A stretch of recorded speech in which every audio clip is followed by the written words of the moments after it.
Hello and welcome to Civil War Weekly, the podcast that answers the question, what happened this week in the American Civil War? I'm your host, Tim Patrick, and this is episode 116, June 5th to June 11th, 1863. Last week, we talked about siege warfare that is unfolding out in the West. Vicksburg and Port Hudson are going to be preludes to the type of fighting we will see next year around Richmond. We also talked about some politics and Democratic copperheads. Believe it or not, we are already on the road to Gettysburg, so we will be setting the table in the coming few weeks. We get to combine both East and West in this episode with an action in an attempt to support the besieged city at Milliken's Bend. First, though, we're going to shift focus back to Virginia and fight the Battle of Brandy Station. Of course, before we do that, just a quick plug. We do have Patreon content. This one is going to be a memoir review, and it's Maxley Sorrell, serves as a staff officer under James Longstreet, and then he goes on actually to command troops in the field in a combat capacity. So he's talking about some of the things that we have talked about that we are going to get into here in the summer. So I figured it would be a good companion to that. And then, of course, we're probably going to be getting into some pretty heavily focused movie episodes in the Patreon. We have some events that are lining up fairly quickly here in not only Gettysburg, of course, the attack on Fort Wagner. That's going to be the movie Glory with Matthew Broderick. And then also we have to talk about Lawrence, Kansas and Ride with the Devil. So those are three pretty big hitters in terms of movies that we're probably going to be tackling here. We might do some memoir reviews. We might actually throw in some picture slideshows. So if any of that sounds like that would interest you, there is a link to the Patreon in the show description. And of course, the proceeds not only get you that extra episode there, but also go toward the general upkeep of the show. June 9th, 1863, we have the largest cavalry engagement to occur on American soil. Now, sometimes there is a little bit of contention in that statement because there are infantry numbers that go into Brandy Station that are often overlooked, and then there are those who are like, well, that makes it not really a true cavalry engagement, but it is the largest in terms of numbers. To understand why, we need to look back at what we mentioned last week in starting to set up the Gettysburg campaign. Lee is going to want to move into Northern Territory. To do this, he will use the tried and true highway that is the Shenandoah Valley. Jeb Stuart is going to be crucial to screening the movements of his infantry as they trek north. Confederate cavalry would therefore be massing near Culpeper, which is going to be the jump-off point of Lee seeking to take the initiative. Stuart is going to fully have his flair on display by holding grand reviews of his horsemen. Many officers, including Lee, would attend at least one of the reviews as they went through maneuvers, in addition to also some civilians, including some women, which obviously Stuart really enjoyed. Grand spectacles would include a mock charge on a battery, firing blanks in the faces of the oncoming troopers, most likely, again, for the benefit of the ladies present. Lee would write about how splendid the horses and men looked, but he might have been disappointed if he was aware of what was transpiring on the other side of the Rappahannock. Hooker had sent Gregg and Buford, subordinates under Alf Pleasanton, to reconnoiter the enemy. They would report of there being massed cavalry in the vicinity of Culpeper. While the Union general was unaware of Lee's idea, he was concerned that Stuart was going to try another raid. This was logical given his record so far. He had hit Pope's line of supply in 1862 and ridden around McClellan twice. Having been bested at Chancellorsville, Hooker was probably determined not to be a loser again. It's also, he is really wanting to continue in terms of an offensive action. So if we think about it like that, Any kind of hindrance to his supply as he goes deeper into Confederate territory, especially as he approaches Richmond, which is his ultimate goal, that's going to be a problem. His new cavalry chief, Alfred Pleasonton, would be given the task of destroying or dispersing the enemy at Culpeper, nipping the rebels before they could cause any trouble. Fords already used in the campaigning would be used to accomplish this task. John Buford would lead a division across Beverly Ford and move on Brandy Station. With Buford's wing would be a brigade of infantry under Adelbert Ames. David Gregg would lead the other wing, which included his own division along with that of the Frenchman Alfred Natty Dufee and another infantry brigade under David Russell. This contingent will move across Kelly's Ford and link up with Buford at Brandy Station. All in all, there will be 9,000 troopers and 3,000 infantry going up against approximately 10,000 rebel horsemen. At around 4:30 a.m., the attack went into motion. Buford's wing would push across Beverly Ford and engage the rebel pickets posted there. After a sharp fight, they would push them out. Grimes Davis leading his brigade down the Beverly Ford Road toward the rebel horse artillery. The 6th and 7th Virginia would gather enough men for a counterstrike, some of the Confederate troops riding without saddles and not fully dressed to meet the enemy. Such was the surprise. Davis would engage a Confederate lieutenant, missing with a saber strike before taking a fatal pistol shot to the head. Grumble Jones would continue to engage the enemy, Stuart arriving to the field. Hampton's brigade would start to form up on a ridge near St. James Church, making a new defensive line ready to receive the remainder of Buford's command. It would be artillery used on the high ground that would be the difference in the battle. Major Robert Beckham, who had graduated West Point in 1859 and who had taken over for Pelham following his death, would show good service on the day. At this point, Thomas Devon's brigade and the reserve brigade under Charles Whiting would make their way to the field, as would the infantry under Ames. A young officer on Pleasonton's staff named George Armstrong Custer would join into the early fighting, distinguishing himself in the action. Wade Hampton had joined in the line along with artillery around St. James Church. The 6th Pennsylvania would launch a daring charge and almost capture the guns. There are many descriptions of the attack, including the following excerpt. We had to leap 3 wide, deep ditches, and many of our horses and men piled up in a writhing mass in those ditches and were ridden over. It was here that Major Morris's horse fell badly with him and broke away from him, and when he got up, thus leaving him dismounted and bruised by the fall.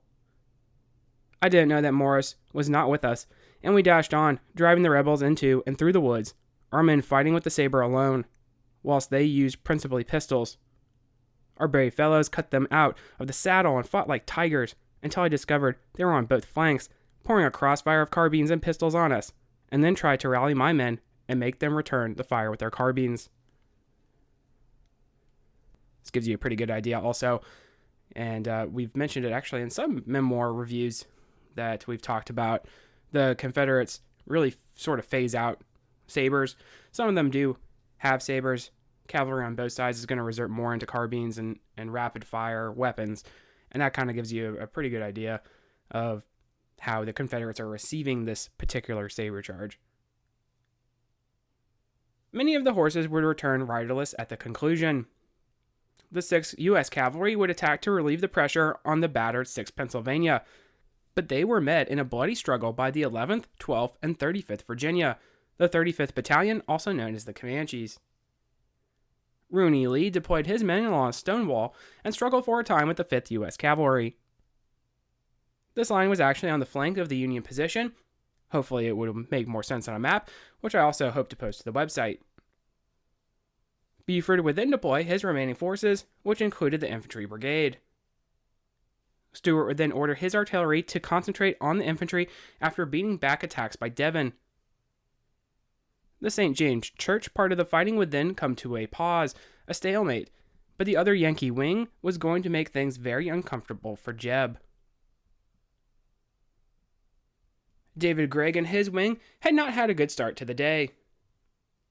They waited for 3 hours while Alfred Duffy's division arrived, the Frenchmen having taken a wrong road. David Russell's infantry would secure Kelly's Ford, pushing back the Confederate pickets under Beverly Robertson. Robertson was going to have a forgettable performance on the day.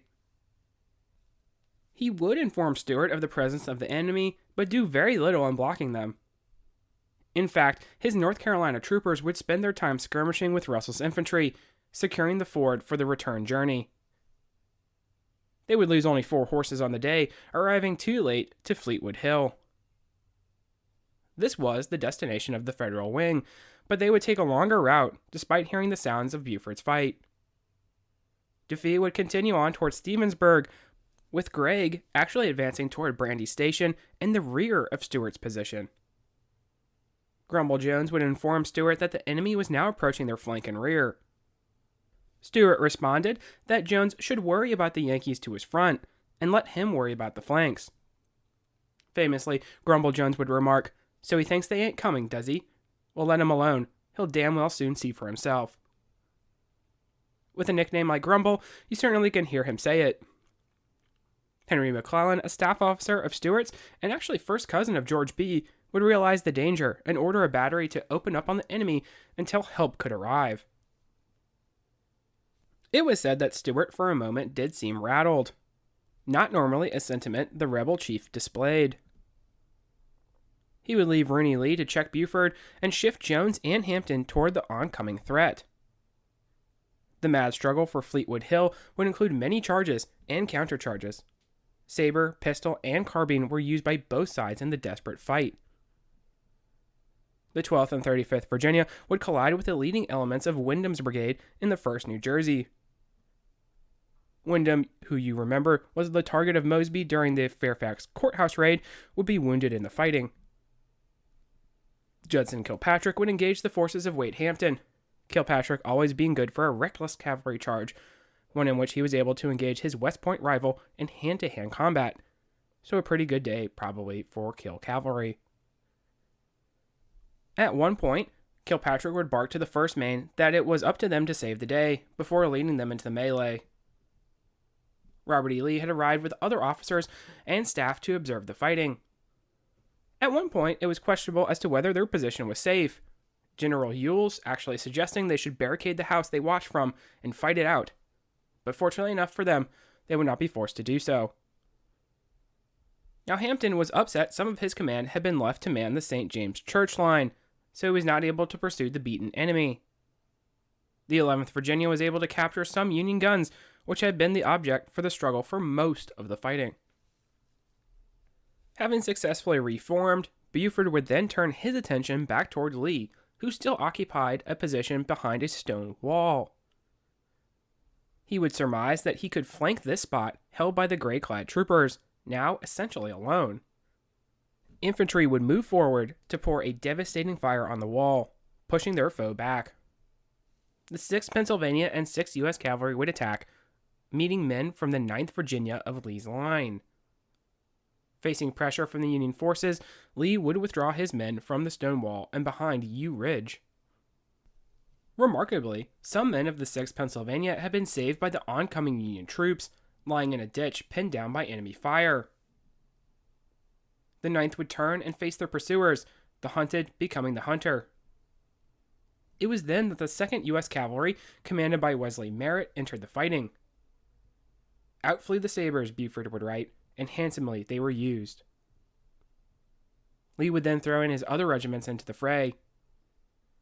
We have a description from a North Carolina trooper. About 4 o'clock in the afternoon, Lee put himself at the head of my regiment, and gave the order to charge up the hill, he riding at the head. When we got to the summit of the hill, there, some 200 yards away, stood a long line of blue-coated cavalry. Lee dashed at the center of this line with his columns of 4. The Yankees were cut in 2, but each of their flanks closed in. And then a most terrible affray with sabers and pistols took place. We got the best of it, and we had soon killed, wounded, or captured almost all of them. Merritt would actually find himself in the midst of Confederates, alone with a fellow officer. he would boldly demand the surrender of none other than Rooney Lee himself.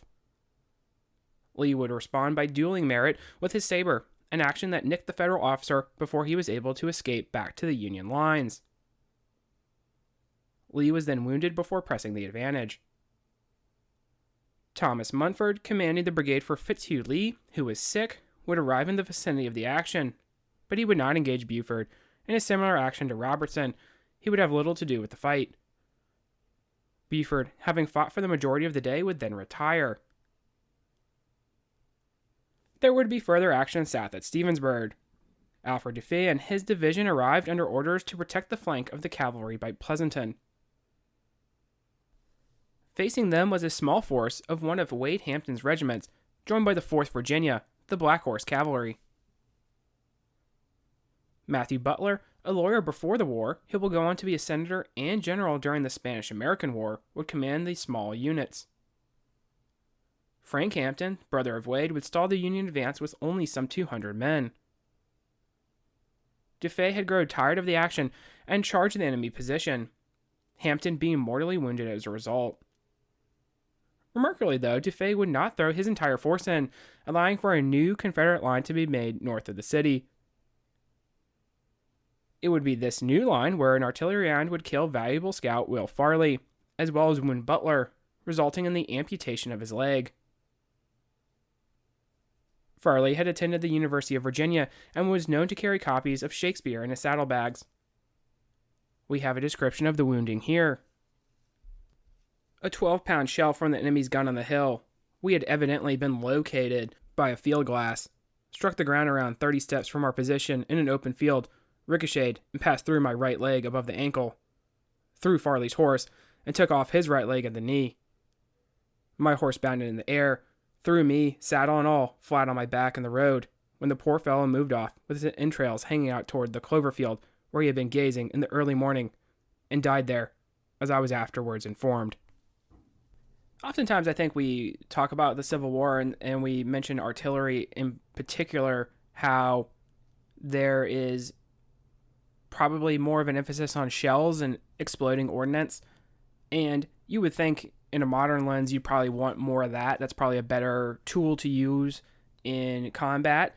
But we also need to talk about solid shot and how that's particularly effective in terms of being an anti-personnel weapon, not so much as maybe grape or canister, but there are all kinds of instances that you see in these memoirs where there are soldiers who are not particularly excited about facing solid shot.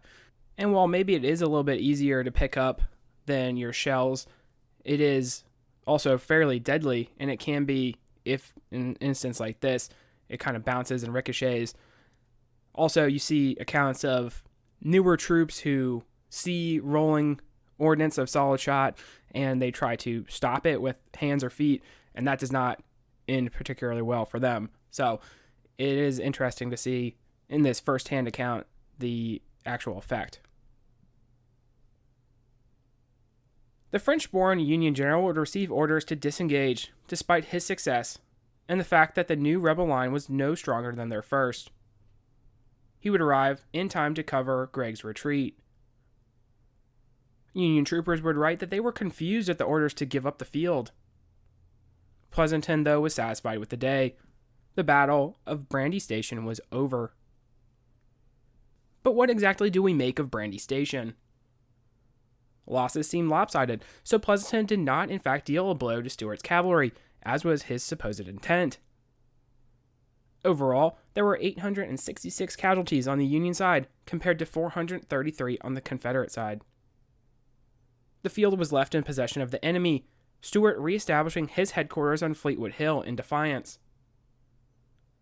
Pleasanton would later claim he had captured dispatches outlining the Confederate plans for invasion, but this is actually a false claim. He had not uncovered the movements north. In fact, Lee is going to begin his planned movements on June 10th, delayed by 1 day from his original jump-off. So it did not uncover anything, nor did it destroy or disperse Stuart, as was the intention, but it did give confidence to the Union cavalry wing. Gone was the superiority of rebel horsemen. The Union troops had arrived. Henry McClellan would write as such of Brandy Station, saying it made the Union cavalry. Pleasanton was well pleased, but he would begin reshaping the corps once again. DeFay would be out and Kilpatrick promoted. In Little Kill's division, he would have 2 brigades, one under Elon Farnsworth, who displayed good skill and leadership during the fighting, and another one, a young, soon-to-be promoted officer named George Armstrong Custer. For Buford, Thomas Devon would take over for Grimes Davis, and Wesley Merritt likewise promoted. Stuart would actually receive criticism following the victory.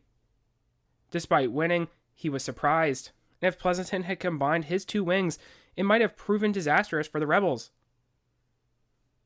One only needs to think that if Buford's attack was sort of the holding motion, and then you have Gregg coming in behind in this pincer movement, then Brandy Station could have been not only a morale boost for the Union cavalry, but it also could have been a devastating victory. Some Richmond papers even implied that the Confederacy needed a new cavalry chief. While this may not be fair, it is entirely fair to say that Stuart relied heavily on capable subordinate officers during the battle. One has to think of these critiques and maybe throw it into the pot that leads to his decision to effectively remove himself from the army prior to Gettysburg. June 7th, we have action at Milliken's Bend. Now, what made this action in particular very unique is that it pitted mostly black regiments against attacking Confederates. So we do need to rewind just a little bit in order to get the full story. We have mentioned Grant and his efforts to solidify his lines of supply and potentially use the formerly enslaved for that purpose. Once it was announced there would be colored regiments serving in the army, then it seemed like a good use of the available manpower. In previous episodes, we have highlighted the mix of opinions amongst the Northern troops about this recruitment. Some were for it, some against, some deserted as a result. There was also a prevailing thought that black soldiers were just as good for the purpose of stopping a bullet. Then there were also those who believed that these regiments would be better served in garrison duty. This would effectively free up troops currently serving in that capacity to engage the enemy. Because of this, many of the regiments would receive subpar equipment and training, including weapons, which will play into our story shortly. The Adjutant General Lorenzo Thomas was in particular fond of the project of recruitment for these regiments in Louisiana, Arkansas, and Mississippi. In 1863, he would tour these areas, most likely also because he did not get along with Hallecker Stanton, who, truth be told, probably saw a good opportunity to get rid of him for a bit. One particular instance, there was almost a mutiny of troops listening to a speech before Blackjack Logan stepped in to calm the men down. You see, Thomas needed to have white officers to command these regiments. He would call for veteran volunteers who could in fact elevate their rank if they did so NCOs could become officers fairly easily. Of course, they would retain their current rank until a substitute was found. The motivations of these men, as we can imagine, were not always for racial equity and justice. Despite many volunteers filling the rank and file, there were not always the best recruiting practices either, some with a heavier hand. Pay for the soldiers in the regiments of African descent would start off as the same wage a laborer in the army would receive, which was definitely appealing to many. With fellow Northern troops sometimes not accepting their new comrades, it is hard to imagine the difficulty these men faced. 2 Illinois cavalrymen would get into an altercation with one of the regiments at Milliken's Bend, assaulting a soldier and a formerly enslaved individual before being whipped by the men of the regiment. This action would actually cause the removal of the brigade commander shortly before the battle. One might be wondering the Confederate response. As you can imagine, they were not happy. Officers of black regiments would be executed if captured, and black troops themselves would be returned to servitude. More than likely, the general policy was going to be simply to not take prisoners, which is also going to play a part in our story. It's easy, I think, to simply say in certain instances that the rebels would do this because they were racist. And yeah, there is racism involved, sure. I'm not saying that. But to look a little bit deeper into this and not simply write it off so quickly, I think is also important. whites in these southern states, as we have highlighted back in 1861, were terrified of slave insurrection. We talked about some of the larger revolts, so there was a large effort made to prevention of any potential uprising. So the culture has an adverse feeling towards seeing former slaves armed with weapons, and that very thing is happening along the Mississippi. This does not excuse any actions, but I think it is important to note. In June of 1863, with Vicksburg under siege, there needed to be something done, albeit with little chance of success. Richard Taylor would send John Walker's Texas Division to attack posts along the river. This would include Milliken's Bend. Henry McCullough, the brother of Ben, would lead a brigade of Texas troops and would be given the task of assaulting this post. His Texas regiments were all low in terms of experience, some of them being dismounted cavalry. They would be armed with smoothbore buck and ball weapons mostly, just as disadvantaged as their enemy. At Milliken's Bend were the 8th to 13th Louisiana regiments of African descent and the 1st Mississippi. There were also about 120 men of the 23rd Iowa who had fought at the Big Black River, suffering casualties there. Crucially, there were also gunboats in the Choctaw and Lexington nearby. Swiss immigrant Herman Lieb commanded the outpost, a veteran who had enlisted as a private and then risen through the ranks, seen action at Shiloh and Fort Donelson. Shortly before the 9th of June, there had been a similar attack at Perkins, Louisiana, Confederates skirmishing with the garrison there. So there was some sense of the need to be on the alert. Intelligence would report that the enemy was moving out toward them in strength. Walker's men would start marching at midnight on the 9th, arriving within striking distance in the early morning hours. The inexperienced rebels fired on their own cavalry, which alerted the garrison. Lee was able to get his men into line, but the Texans would be allowed to form up, assaulting through hedgerows at the blue-clad men. At close range, the buck and ball would be deadly, but the line became disorderly and crashed into the Federals, which would take away that advantage. Fighting was fierce, one account having a defender break off his musket through all the clubbing of the enemy he was doing before being shot several times. The 23rd Iowa would be overwhelmed and forced to withdraw, some of the regiments not standing their ground. It was at first reported that the 23rd had been first to break, but accounts would say otherwise, these men being veterans of the Big Black, where they had lost their colonel, and had assaulted the Confederate works on the 22nd of May at Vicksburg. Likely, it was the supporting units, but some would fight hard, particularly the 9th and 10th Louisiana, who would stand and fight, the 9th losing some 68% casualties, which, if you've been paying attention to some of these battlefields, that's an astounding rate. They would show that the formerly enslaved were suited for combat just as well as any of their white counterparts. Having stood for a time at one levee, the northern troops would fall back to a second and be saved by the Federal gunboats, dissuading the Texans from advancing further. Even at the early hour of the day, the temperature was already at 95 degrees, and the Confederates were exhausted with no artillery. Claiming victory, they would withdraw. Fighting was brief, and it was bloody, with 185 Confederate casualties compared against 652 on the Union side, a dreadful cost. The aftermath of the battle is interesting, and one of those moments in history where there are a lot of different reports. Charles Dana would initially report that the Confederates took no prisoners and flew a black flag. Charles Dana, of course, was not there. That's part of how you poke holes in that story. Some accounts have the rebels as shouting that they would give no quarter, and they most likely did not have a flag. There were actually some prisoners taken, which would get Walker reprimanded, and remember the goal being not to take any at all. Some of the recruits were not in uniform either, having not received them, which could have led to some violent reprisal. Remember what I mentioned about the Southern culture in the region a little earlier. Wild stories would fly. A captured rebel stating he saw the hanging of federal officers, which more than likely did not occur. Even crazier stories would pop up, like the officers were not only crucified, but burned alive as well. This was sensationalized by an account of the Marine Brigade that was printed in the papers. We actually have it here. The day after the Battle of Milliken's Bend, in June last, the Marine Brigade landed some 10 miles below the bend and attacked and routed the guerrillas, which had been repulsed by our troops, and the gunboats the day previous. Major Hubbard's cavalry of the battalion of the Marine Brigade followed the retreating rebels to Tensas Bayou and were horrified in the finding of skeletons of white officers commanding Negro regiments who had been captured by the rebels at Milliken's Bend. In many cases, these officers had been nailed to trees and crucified. In this situation, a fire was built around the tree, and they suffered a slow death from the broiling. The charred and partially burned limbs were still fastened to the stakes.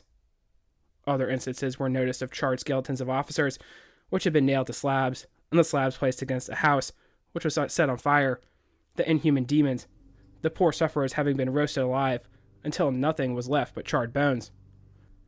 Negro prisoners were recaptured from the guerrillas and confirmed these facts, which were amply corroborated by the bodies found, as above described. The Negroes taken were resold into slavery, while the white officers were consumed by fire. So that's a pretty wild account, and probably not accurate, although we do know that there were killings of white officers. That was sort of the policy of the Confederacy. But it is interesting to note also that there are a lot of ways in which you can kind of poke holes in this story. Like, how did you know that they were officers if it was just bones and whatnot? I actually saw that in one of my sources. But we get to sort of get the idea. There's kind of like this sensationalism around this battle that starts to either drill up support, get people riled up. It's all kind of going into that sort of propaganda piece. Rebels did hold a special contempt for white officers, who blamed these men as abolitionists. Captured enlisted men could have been returned to their former masters in the end. Some of the missing may have ended up simply going home. We'll talk about it when we get into the makeup of some of these regiments, but not all of them were particularly interested in serving in the army, so that is also pointed out that it's likely some of these guys just probably went home. Grant would write to Taylor about the treatment of prisoners, Taylor denying that there were orders to execute them. Grant, remember, was fond of Taylor's father, serving with him in Mexico, and would believe the response to be genuine. Let's call it a day there. We had Brandy Station, which officially opens the Gettysburg Campaign. We also had Milliken's Bend, which is the largest of the relief efforts for Vicksburg on the part of the Confederacy. Next week, we're going to continue in the same vein. First, we will talk about a few other actions that were also aimed to taking pressure off the besieged city. Secondly, we will continue with the Gettysburg Campaign as Lee begins to move further north. We will also have some naval action, so we're looking forward to another busy week. If you like what you hear, please make sure to leave a review. Posted in the description should be a link to the website, as well as Patreon and Venmo information. Support for the general upkeep of the show is greatly appreciated. Feedback is always welcome. Questions, comments, concerns. The email is cwweeklypod@gmail.com. Thank you all so much for listening, and have a great week.